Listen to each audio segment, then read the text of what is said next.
I'm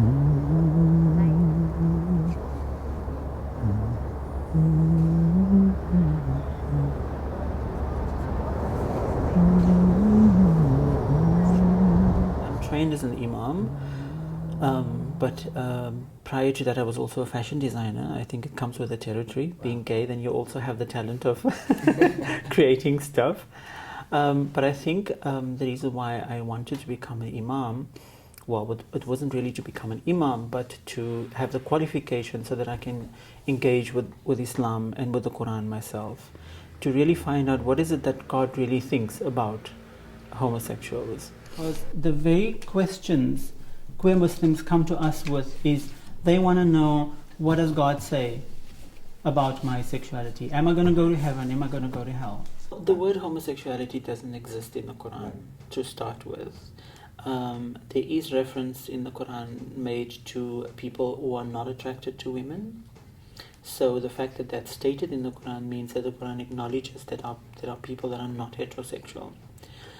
But the whole condemnation of homosexuality comes from the story of Sodom and Gomorrah and the way that story is being interpreted. We need to go back to the context. When you study Quran, you are taught that there's a reason for every verse being revealed and there's a context to every story.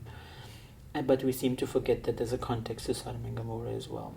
And when you really study Sodom and Gomorrah, you'll find that the kind of sexual engagement they had between same sex was not one of consent. It was coercion. It was male-to-male rape.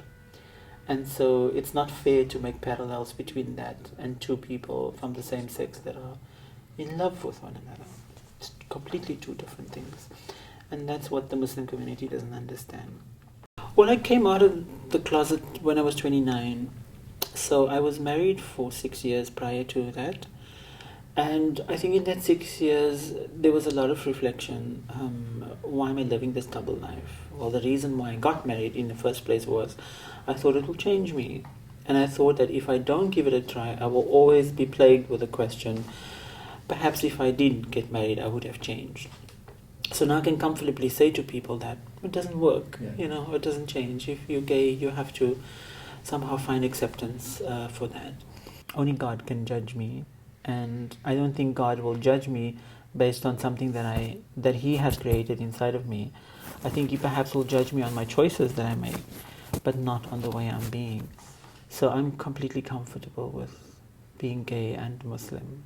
For a major part of my life, my upbringing was in an Orthodox environment, so I had to hide myself completely.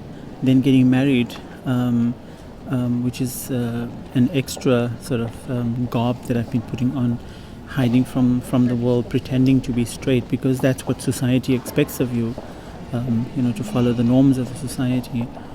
And I guess that a lot of queer Muslims are experiencing similar challenges. I think for me, it's perhaps it was my need to be true to myself that forced me out of that situation.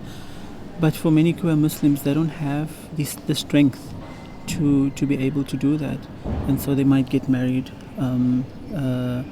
and still be in a marriage, and then also have something, a relationship on the outside, and leading that double life. So having to portray that to the community, but yet at the same time, they need an outlet for their sexuality. Yeah. And I think every Muslim should be that, striving to be true to themselves. Yeah.